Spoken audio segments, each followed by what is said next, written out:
Good morning to you listening to me now on the Golden Prayer channel, dear brother, dear sister. On this new morning that God has given us, I want to share a message with you, and I want you to start this new day in the best way possible, placing your life in the Lord's hands. Before we begin, I want to invite you to like and subscribe to the channel to help us reach our goal of 100 subscribers so more people can also start their day listening to the Word of God. Today we will pray based on Psalm 70, a very powerful psalm that is a direct cry for help, protection, and deliverance. This prayer reminds us that God is the one who comes quickly to our aid when we need Him, that He sees every battle we face, and that no situation is beyond His control. Many times we start the day carrying worries, challenges, or even spiritual struggles, but when we place everything before the Lord in prayer, something begins to change within us. Psalm 70 is precisely that sincere plea for God to act, protect, bring justice, and strengthen those who trust in His name. Therefore, calm your heart now, take a deep breath, and prepare your mind for this moment with God, because starting the morning in prayer is the best way to walk with peace, faith, and protection throughout the day. Now let's go to the prayer of Psalm 70. Beloved Father, in this moment of silence and reflection, I draw near to you along with this person who now listens to this prayer. Wherever they may be, whether at the beginning of the day, in the middle of an afternoon full of responsibilities, or as night begins to calm the house and thoughts, may your presence deeply reach their heart. May this be a blessed day. If the sun is still rising for this person, may each hour to come be marked by your guidance. If the afternoon is already upon them, may your peace renew their strength. And if night has arrived and the body asks for rest, may the Lord envelop this moment with serenity, security, and comfort. Lord, visit this heart now.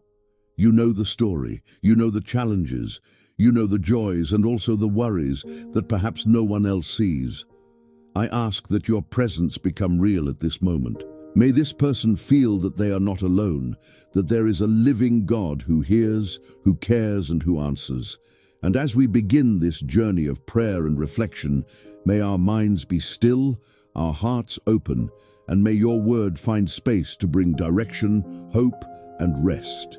Now calmly and reverently, we begin to reflect on the words of the psalm that says, "Hasten, O God, to deliver me. O Lord, make haste to help me." There is something very human in this beginning. David doesn't begin with long or complex phrases. He begins with a direct cry, an urgent request. It's like someone who recognizes they need help and doesn't try to hide it. This reveals a profound truth about biblical spirituality. God doesn't demand perfect speeches. He responds to sincerity. The Lord isn't looking for sophisticated words. He is attentive to the true heart. How often do people think they need to know how to pray well to be heard? But this psalm shows us the opposite. A heart that cries out is already being heard. Hasten, O God, to deliver me. Imagine the scene. David is not comfortable at that moment. There is pressure, perhaps enemies, perhaps threats, perhaps difficult circumstances, and instead of trying to solve everything alone, he runs to God. That changes everything. Many people start the day rushing to their worries. They pick up the phone, remember tasks, think about problems, anticipate difficulties. Their hearts are already racing, carrying weight even before the day has truly begun. But when the day begins with a cry to God, something changes within us. The perspective changes. The responsibility doesn't disappear, but it ceases to rest solely on our shoulders. David begins the day recognizing his dependence, and dependence on God is not weakness, it is wisdom. There is a big difference between living trying to control everything and living trusting that God goes before you. When you cry out for God's help right at the beginning of the day, you are saying something very powerful. Lord, I don't want to walk alone. Perhaps today there are situations that you still don't know how to resolve, conversations that will need to happen, decisions that will have to be made, unexpected challenges that may arise. But God is already there. He is already present in the hours that have not yet arrived. He already knows every detail of what will happen. When you cry out for help early in the morning, you invite the Lord to walk with you every step of the way. And this brings peace.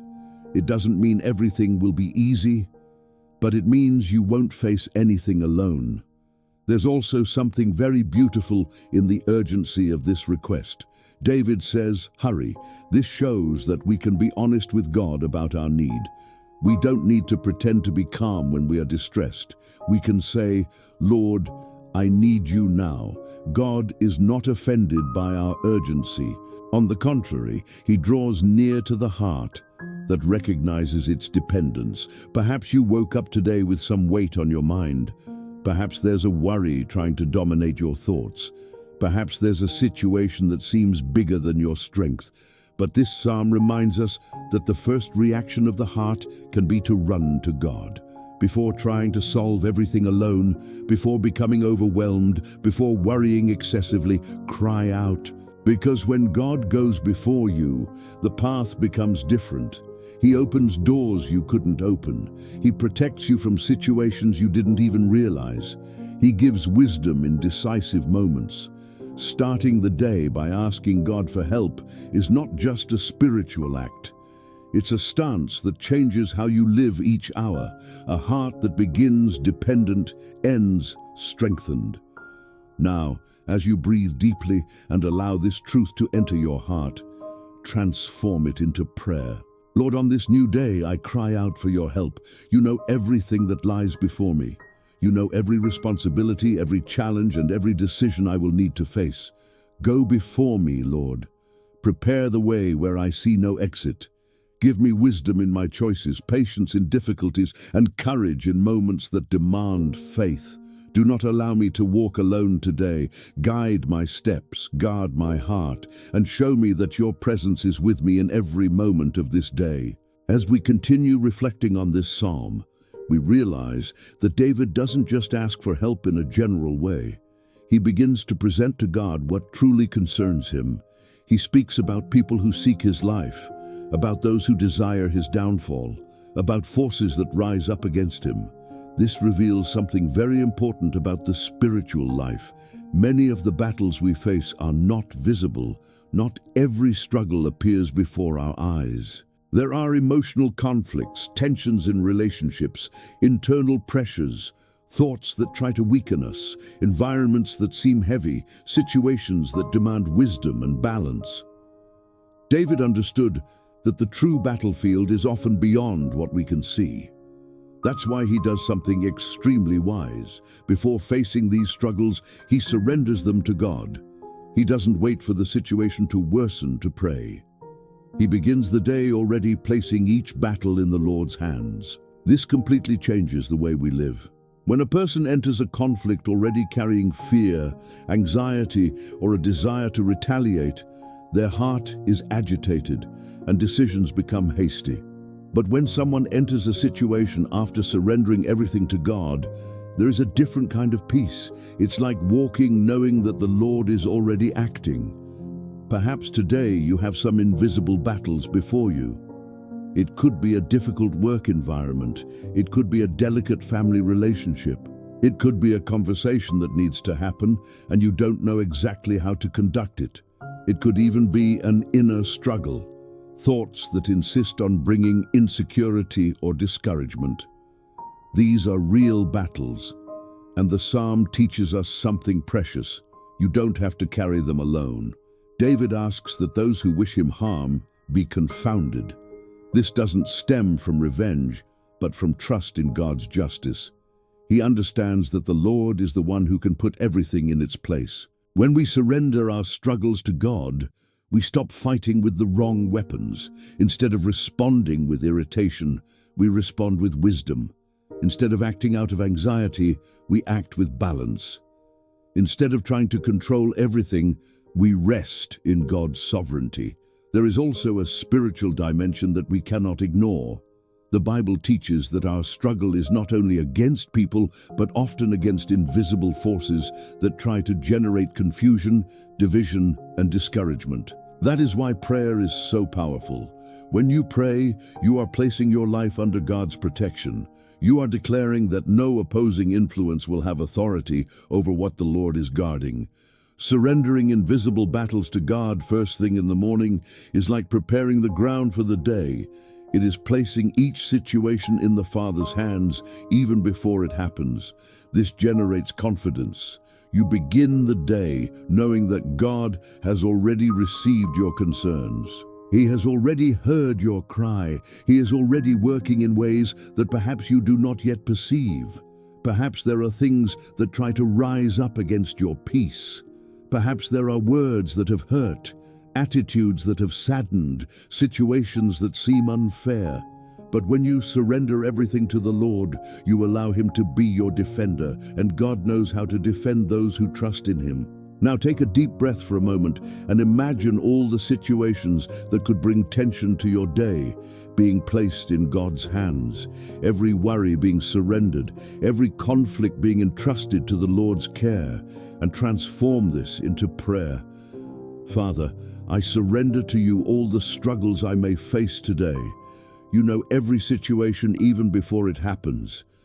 If there is anything or anyone that rises up against me, I ask that you confound that which does not come from you. Guard my heart so that I do not react with fear or anxiety. Give me wisdom to act with balance and gentleness. Protect my thoughts, my words, and my actions. May your presence go before me in every place I enter today. May no invisible battle steal the peace that comes from you.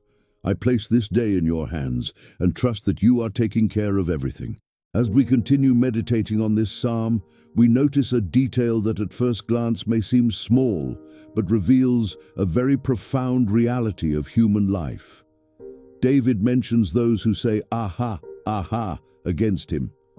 This expression represents mockery, contempt, people who rejoice at seeing someone stumble. It's not just direct opposition. It's the kind of attitude that tries to diminish, ridicule, or devalue the righteous. Perhaps you have already experienced something like this. Moments when someone doubted you. Moments when words were used to hurt, to discredit, to try to make you feel small. Sometimes it's not open aggression, but an ironic smile, a subtle comment, a look that communicates contempt. These situations can hurt deeply because they strike at the dignity of the heart. David knew this kind of experience. Even though he was chosen by God, he faced mockery, persecution, and injustice. But instead of responding with hatred or revenge, he took it before the Lord. And this teaches us something powerful. God also responds to silent injustices. There are pains that no one sees. There are situations where you were misunderstood, criticized, or treated with disdain, and perhaps you didn't have the opportunity to defend yourself. But God saw. He saw every moment you were faithful, even when you weren't recognized. He saw when you maintained your integrity, even when others doubted you. He saw when you chose to remain steadfast, even when devalued. None of this goes unnoticed by God. One of the most comforting truths of faith is knowing that the Lord is just. He does not ignore what happens in the lives of His children. He is not indifferent to injustice. This doesn't mean we should live expecting revenge or wishing evil on someone. It means we can rest assured that God knows how to reverse situations. What seems like contempt today may become testimony tomorrow. What seems like devaluation today may transform into recognition in due time. What seems like injustice today may reveal God's faithfulness even more clearly in the future. The Lord has the ability to transform what was intended to discourage you into something that strengthens your story. Often, the greatest testimonial stories begin in moments of silence and misunderstanding. Perhaps today, you are going through a phase where you feel your efforts are not being noticed.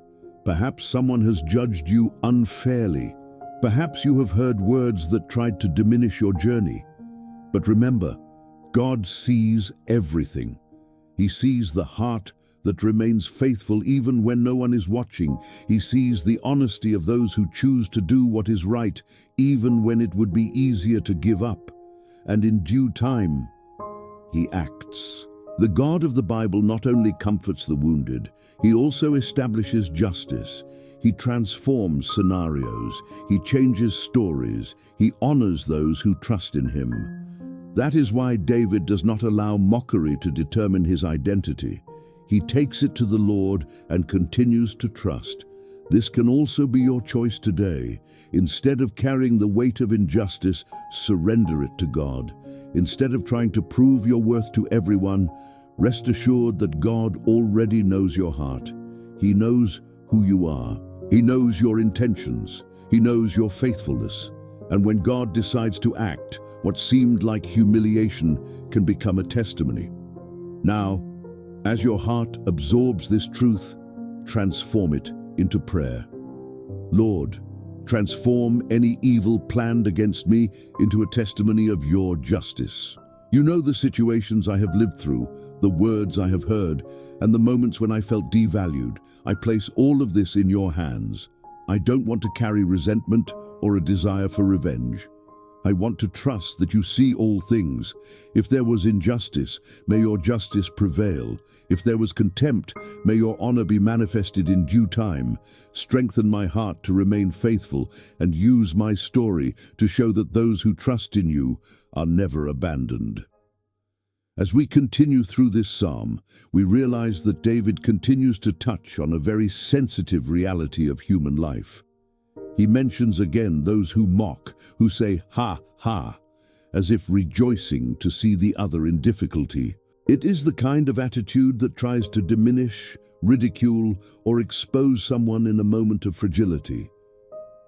This type of experience can be profoundly painful. It's not just an external problem. When someone is the target of mockery, the wound often touches the inside, affecting self-esteem, dignity, and sense of worth. Perhaps you have already experienced something like this. Perhaps you have lived through moments when people didn't believe in you, or even laughed at a difficult phase you were facing. Perhaps someone used words to belittle your efforts or minimize your journey. David knew this type of situation. Even as someone who sought God, he faced criticism, rejection, and contempt, but there is something very important in the way he reacts. He doesn't let these voices define who he is. He brings everything before God. This reveals a profound truth about life with the Lord.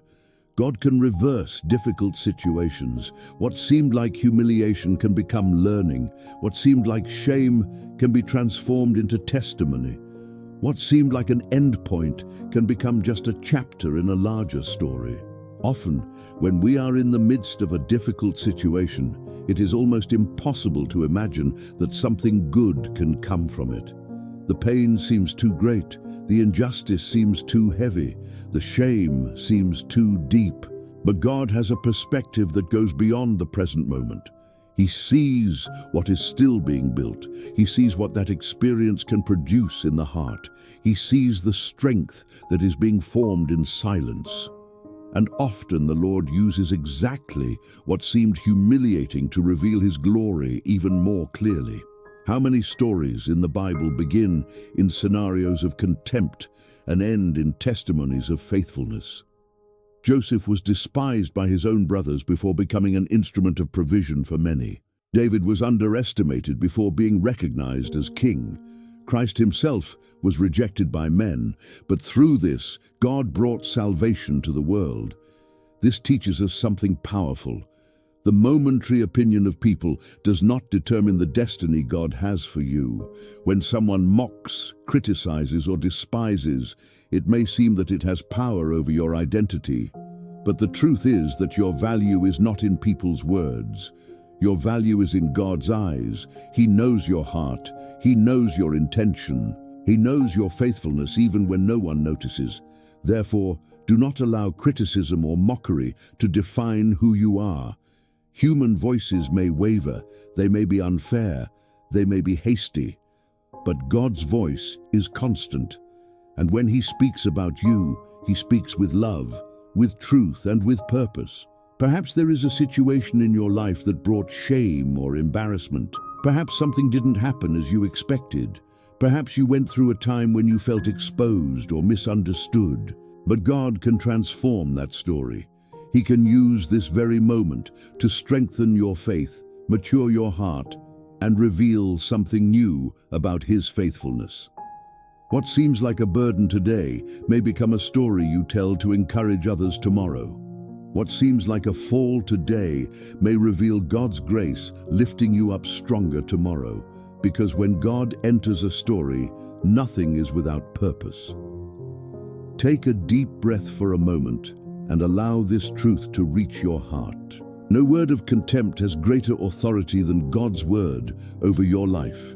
You are not defined by the criticism you have heard. You are defined by the Lord's love, which knows every detail of your journey. And now take this in prayer before God. Lord Jesus Christ, transform any shameful situation into a testimony of your faithfulness. You know the times I felt devalued, criticized, or exposed. I place all of this in your hands. I don't want to carry these pains alone. Show me that my identity is in you and not in the words of people. If there was mockery, may it be transformed into a testimony of your grace. If there was humiliation, may it give rise to a testimony of your faithfulness. Strengthen my heart to trust in you and walk with dignity, knowing that the Lord is guiding my story. After speaking of struggles, pressures, and those who rise up against him, the psalm changes its tone. David declares that those who seek the Lord should rejoice and exult in him. This is profoundly significant, because this joy doesn't appear after all problems disappear. It arises in the midst of life's reality. Even acknowledging challenges, David affirms that there is a joy reserved for those who seek God. This teaches us something very important about true faith. Spiritual joy doesn't depend solely on what happens around us. It is born from God's presence within us. If joy depended only on external circumstances, it would be extremely fragile. A difficult piece of news, an unexpected problem, or criticism would be enough to make all peace disappear. But the joy that comes from God is different. It is born from a profound certainty. God is present. When a person learns to truly seek the Lord, something begins to change within them. It doesn't mean that life becomes perfect.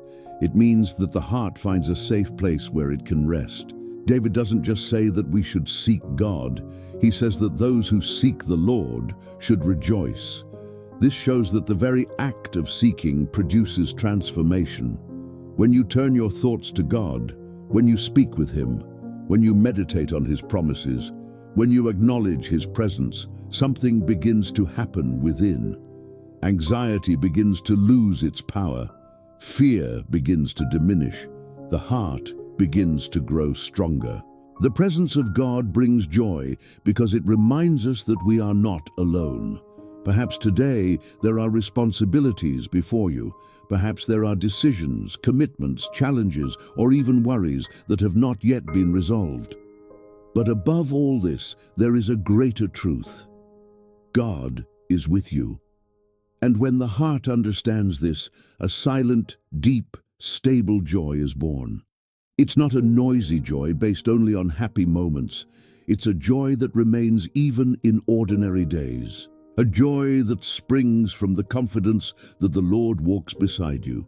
David also speaks of exulting in God. This means recognizing who God is, remembering His goodness, His care, His faithfulness.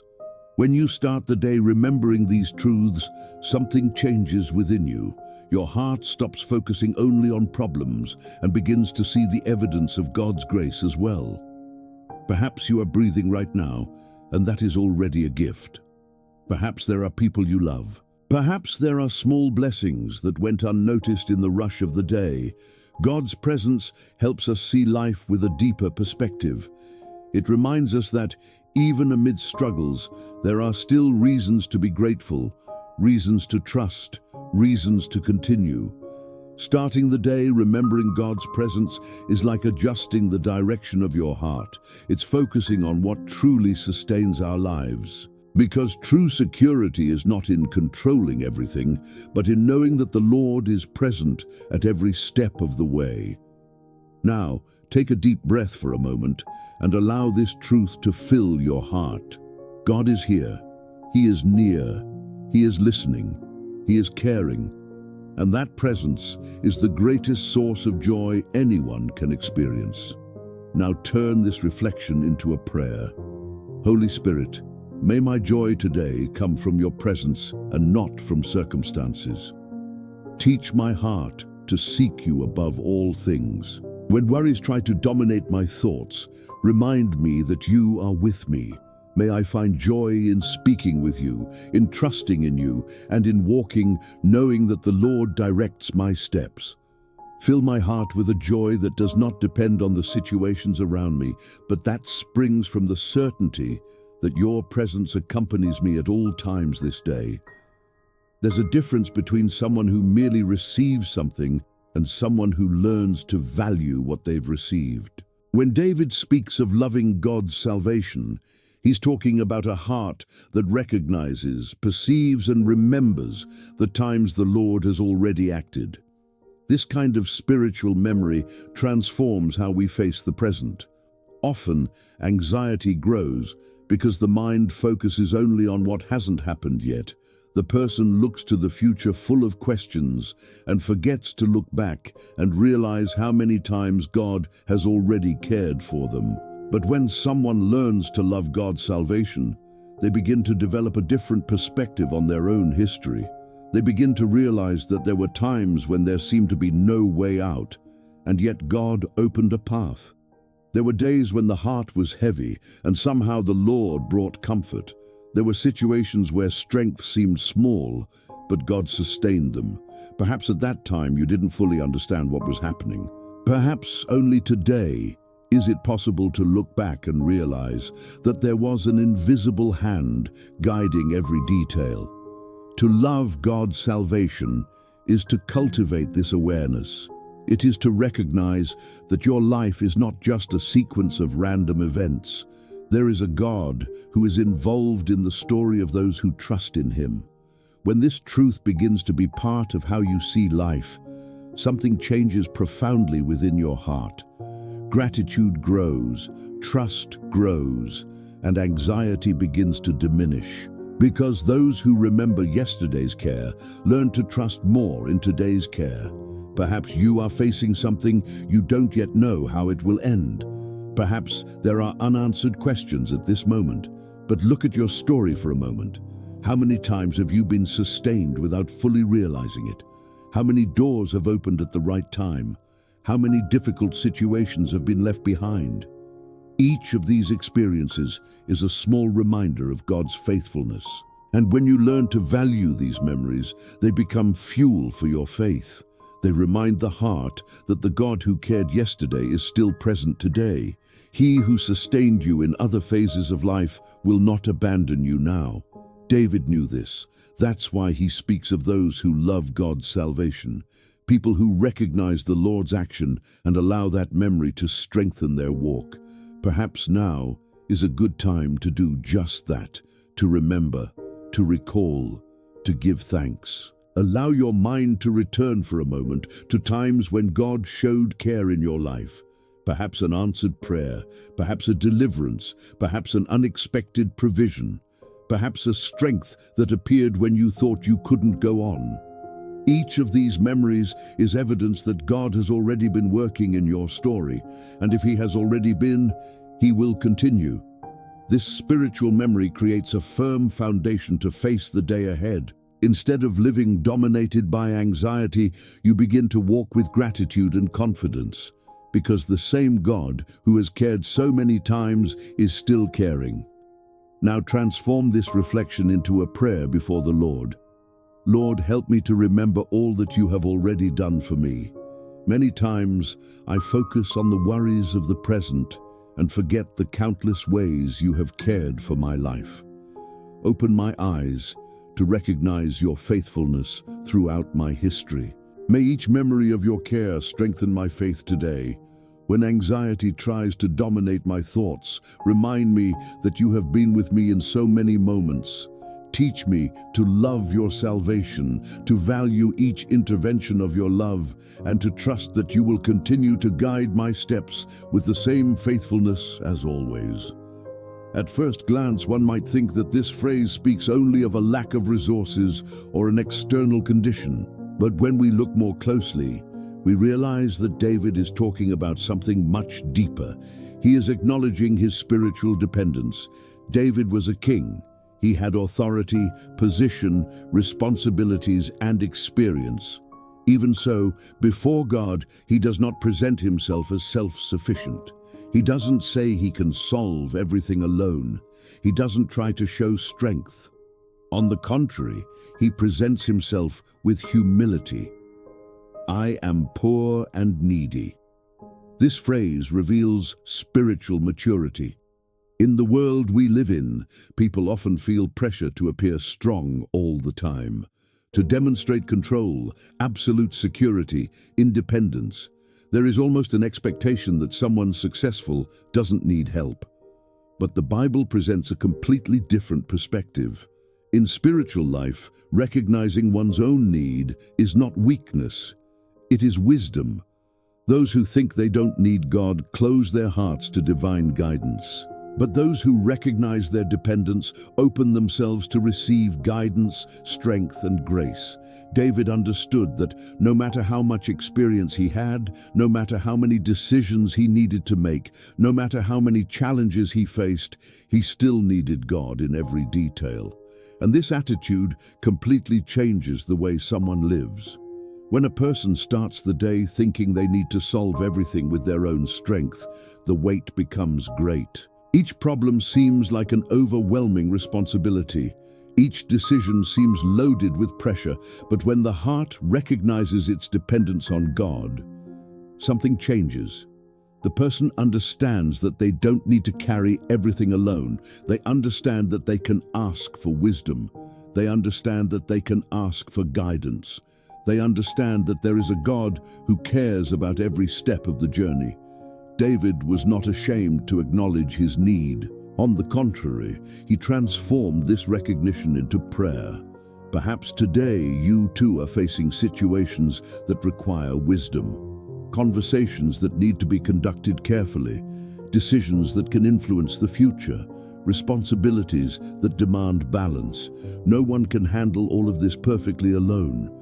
But when you begin the day with a humble heart before God, willing to learn, willing to listen, willing to depend, you create space for the Lord's grace to work in your life. Spiritual humility is like opening your hands before God. It's saying, Lord, I need you. And when someone does this sincerely, God draws near. He grants wisdom. He gives discernment. He strengthens the heart to face the challenges of the day. Recognizing our spiritual dependence also helps us live with more sensitivity. When we know we need God, we begin to pay more attention to His guidance.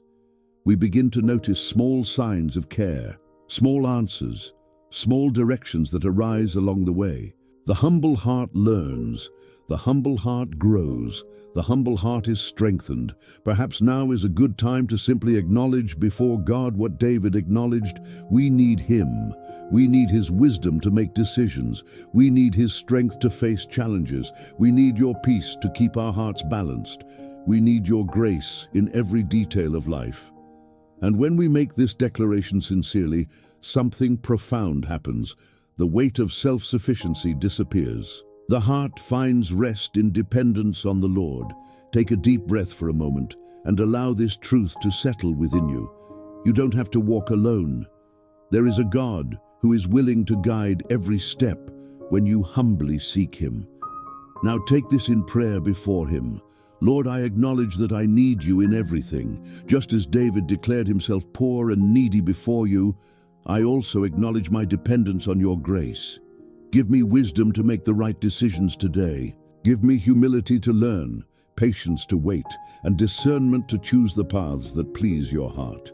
Do not allow pride to make me walk alone. Teach me to depend on you in every detail of my life. Guide my thoughts, my words, and my actions so that I may live this day wisely, guided by your presence. As we continue reflecting on the final words of this psalm, we perceive something very encouraging in the way David speaks to God. After acknowledging his poverty and need, he makes a hopeful statement. He says that the Lord is his helper. This is much more than a beautiful phrase. It is a profound conviction about who God is and how he is involved in the lives of those who trust in him.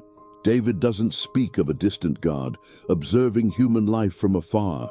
He speaks of a God who helps, a God who participates, a God who gets involved. The word helper conveys the idea of someone who draws near to strengthen, guide, and sustain. It's not just someone who observes the difficulty, but someone who enters the situation to provide support. When David declares that God is his helper, he is acknowledging that he does not walk alone. Even as king, even with enormous responsibilities, he understands that his true strength comes from God's presence by his side. This completely changes the way you live. Because when you believe you have to face everything alone, every problem seems bigger, every obstacle seems heavy, every challenge seems like a threat. But when you understand that God is your helper, your heart finds a different kind of security. You realize that there is a divine presence accompanying every step. This doesn't mean that God removes all challenges immediately. Often he helps by strengthening your inner self, giving you wisdom at the right time, opening unexpected paths, or placing the right people in your life. God's help doesn't always arrive in the way we imagine, but it always arrives in the way we need it. Sometimes it comes through an opportunity that appears at the exact moment, a door that opens when there seemed to be no way out. Sometimes it comes through inner guidance, a clear thought that arises when you are seeking direction. A peace in your heart that confirms which path to follow. Other times, God uses people as instruments of help, a word of encouragement, wise advice, a supportive attitude that arrives just when you needed it. All of this can be an expression of God's help. That's why it's important to live each day with an attentive heart. Many times, the Lord is already at work, but in the rush of daily life, we don't notice. David was aware that God was involved in his story. He saw the Lord's hand in the details of his journey. This perception strengthened his faith and brought peace to his heart. Perhaps today you are facing a day full of responsibilities. Perhaps there are tasks that require effort, conversations that demand wisdom, or situations that are still uncertain. But you can face all of this by remembering a simple and powerful truth. God is your helper. He is present when you make decisions. He is present when you need strength. He is present when unexpected challenges arise. He is present when you ask for guidance, and when the Lord helps someone, doors can open in ways no one imagined. Walking with this awareness changes how you see the day. Instead of fear, expectation is born. Instead of excessive weight, confidence arises. You begin to realize that you don't need to control everything. Simply walk faithfully, seeking God and remaining attentive to his direction. Perhaps today you will see signs of God's help in simple yet profoundly significant ways. Perhaps a conversation will bring clarity. Perhaps an opportunity will arise. Perhaps a difficult situation will be resolved unexpectedly. When God helps, even the details can align in surprising ways. Now take a deep breath and allow this truth to settle within you.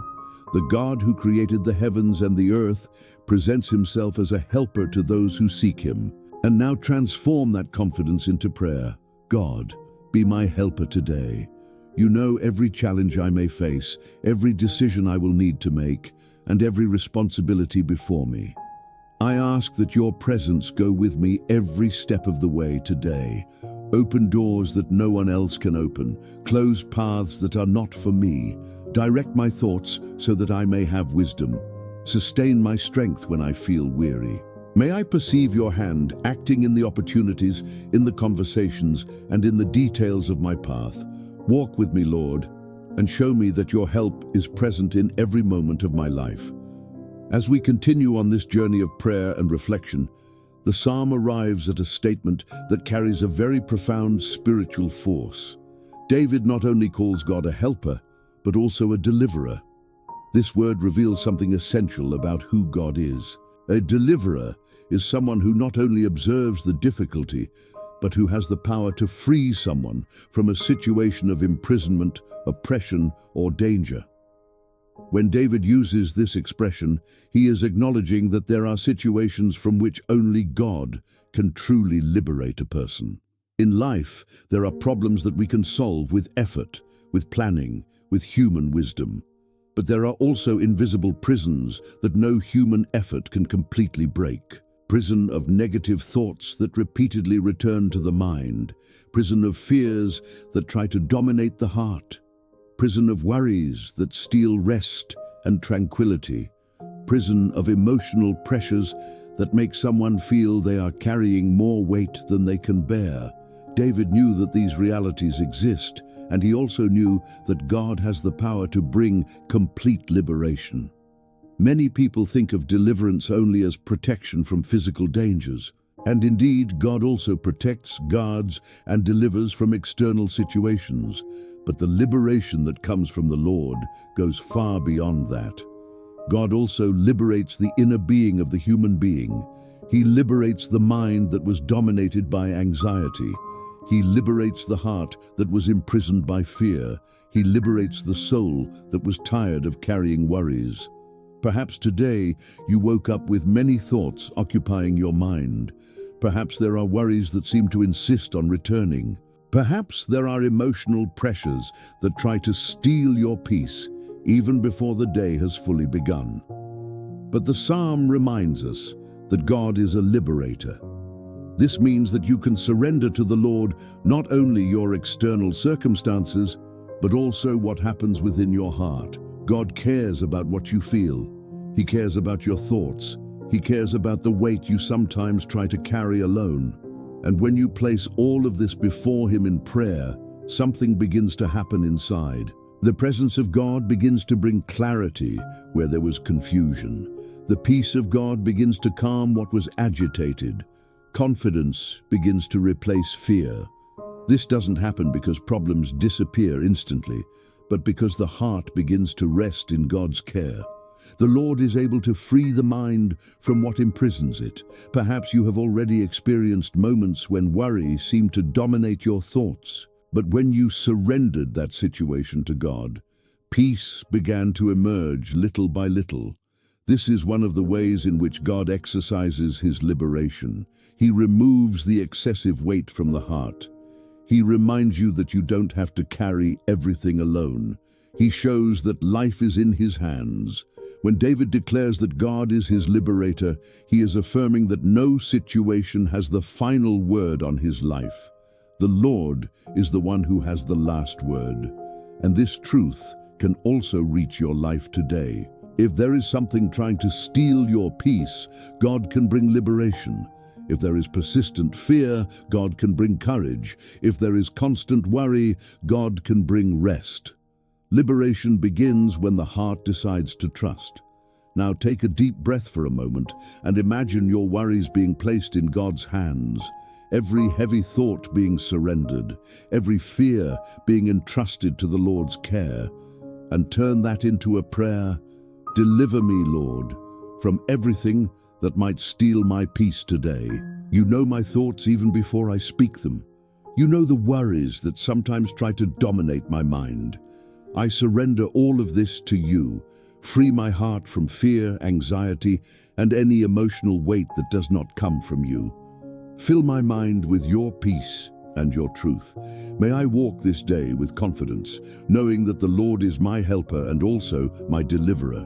Sustain me with your presence and guard my heart so that nothing steals the peace that comes from you.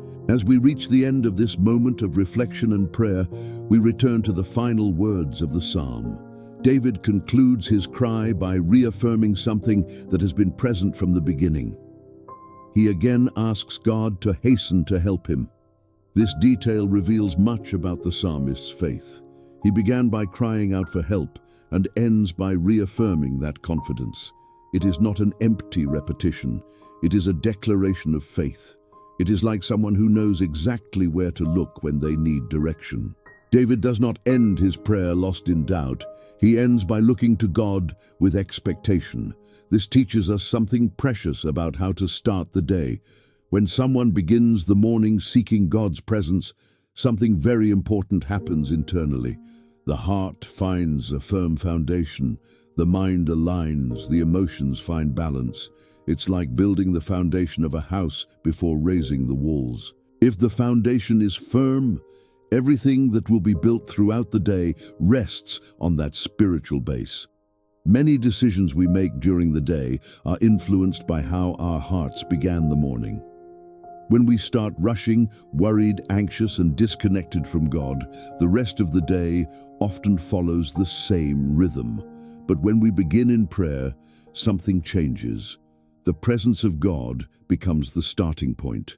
This influences our attitudes.